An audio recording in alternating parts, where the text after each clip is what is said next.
சீமானே எங்களுக்கு தெரியும். இங்கே திராவிட தீகா மேடைகளில் பேசுகிறாங்கல்ல, கடவுள் மறுப்பு பேசுகிறாங்க, அங்கே உங்களுக்கு அப்படிதான் கற்பிக்கிறாங்களா? ஆனால் பல பேச்சுகள் நாங்கள் முன்னாடி கேட்டோம். இந்த தமிழ் தேசிய பயணிக்கிற சீமானே எங்களுக்கு தெரியும். அந்த தளத்தில் அவங்க அப்படிதான் சொல்லித்தராங்க. நீங்கள் அங்கே பயணிச்சிருக்கீங்க, அந்த அனுபவத்தை கொஞ்சம் பகிர்ந்துங்க. ரெண்டாவது கேள்வி, இவ்வளோ உலகத்துக்கே அறிவை கடன் கொடுத்த என்னன்னு சொல்றீங்க, அது இந்த மாதிரி ஒரு 41 பேர் பறிவுறுத்துற அளவுக்கு போன காரணம், அது காரணமான ஊடகங்களை நீங்க ஏன் விமர்சிக்க மறுக்கிறீங்க? இல்லை, நான் ஊடகத்தை விமர்சிக்கிறது நம்ம வேலை, விமர்சிக்கிறது அவங்க வேலை. பெரியார போட்டு பழகிற மாதிரி ஏன் ஊடகங்கள் கூட பழக மாட்டேங்க? அது இல்லை, ஊடகம் ஒரு நிலைத்த நிலைப்பாட்டில் இருக்காது. தம்பி புரிஞ்சுக்கணும்.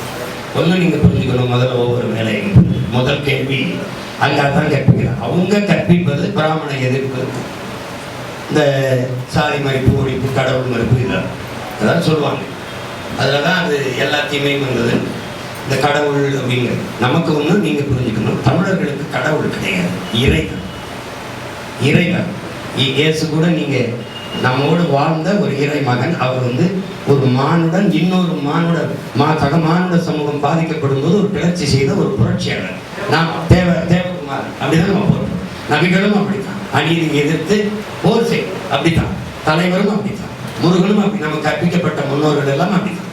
தமிழர்களுக்கு இறை தான் உண்டு, தெய்வம் தான் உண்டு. தெய்வம்ங்கிறது எப்படி வருது?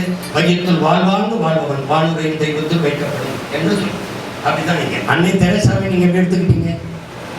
ஒரு மகள், அந்த மகளை இன்னைக்கு ஒரு ஏற்றுக்கொண்டு இன்னைக்கு வழிபாடு அப்போஸ்தலராக ஏற்றுக்கொண்டு இன்னைக்கு எல்லாரும் விட்டு நாட்காட்டிகளையும் பூஜை அறைகளையும் சவ வழிபாட்டு அறைகளையும் இருக்குதுன்னா வையத்தில் வாழ்வாங்கு வாழ்பவன். என்னன்னா ஒரு மனிதனை நல்லவன், ரொம்ப நல்லவர், ஆக சிறந்தவர், ரொம்ப ரொம்ப நல்லவர், அதுக்கு மேல வார்த்தை இல்லை, தெய்வம் என்று போட்டினார், உயர்வுல முடிவு வச்சார். அதை தான் தமிழர் முன்னோர்கள் கற்பிக்கிறாங்க. முறை செய்து காப்பாற்றும் மன்னவன் மக்களுக்கு இறை என்று வைக்கப்படும் என்று சொல்லி நல்ல அரசாட்சி செய்கிற அரசனை இறைவன் என்றுதான் போற்றுகிறது. அதனால நீங்க அவங்க அப்படி கற்பிச்சாங்க. ஒரு காலம் வரும்போது நமக்கு உணரும் போது இது வல்ல நம்ம பாதை இல்லை. நீ பெரியார்ட்ட இருக்கும்போது அப்படி பேசுறீங்க. ஆம், அது நான் நடந்து வந்த பாதை, அது நான் வழி நடந்த பாதை. இப்போது 2010 2008 இப்ப போறது நான் வழி நடத்தும் பாதை.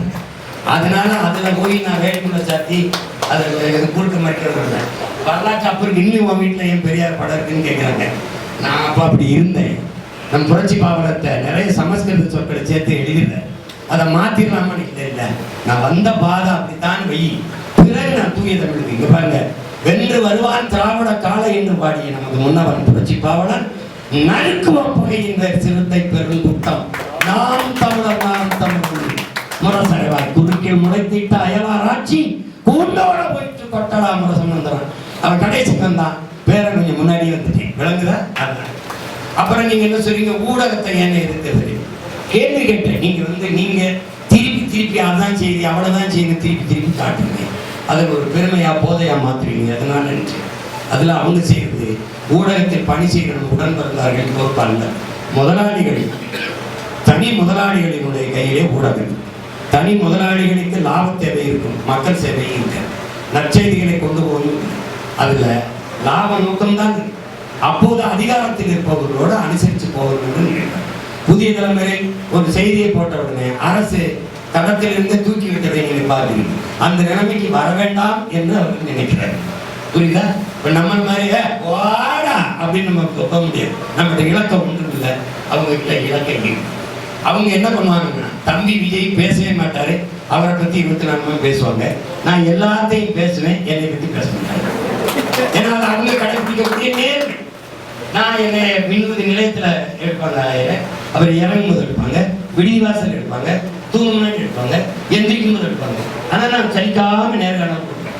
அவர் அதை எதிர்கொள்ளவே மாட்டார்.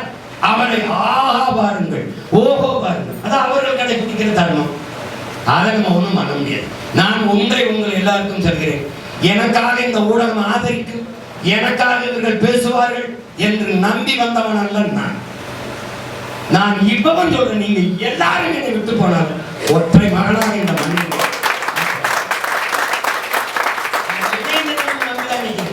என் கால்களை என் கனவு வழிநடத்தி நான் அடுத்தவர் கால்களை நம்பி என் பயணத்தை தொடங்கியவன் அல்ல. உங்க கால்களை நம்பி நான் பயணத்தை தொடங்கினா நான் திருப்பத்தூர் போகணும் போது நீ திருவாரூர் போய் நின்றுவீங்க. என்னப்பா நான் திருப்பத்தூர் போகணுங்க, இல்லைங்க நான் திருவாரூர் என்னப்பா அப்படின்னா ஏன் உங்க கால்கள்.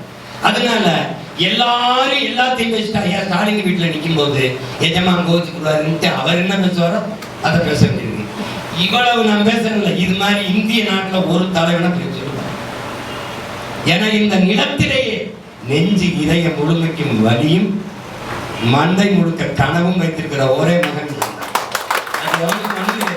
என் கல்வியை எப்படி கொடுக்கணும், என் மருத்துவத்தை என் மக்களுக்கு கொடுக்கணும், என் மக்களுக்கு வேலை வாய்ப்பு எப்படி பெருக்கணும், விவசாயத்தை எப்படி வீட்டு வாக்கம் செய்யணுங்கிற கனவு எவனுக்கு.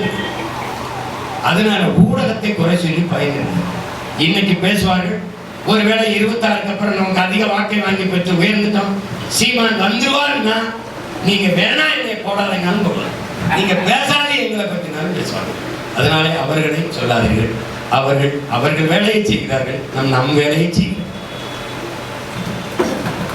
பன்னாட்டு தமிழ் திருத்தவ பேராயத்திற்கு ஒரு மின்னஞ்சல் அந்த தமிழ்குமரன் பிரான்ஸ்ல இருந்து அனுப்பியிருக்காங்க மின்னஞ்சல்.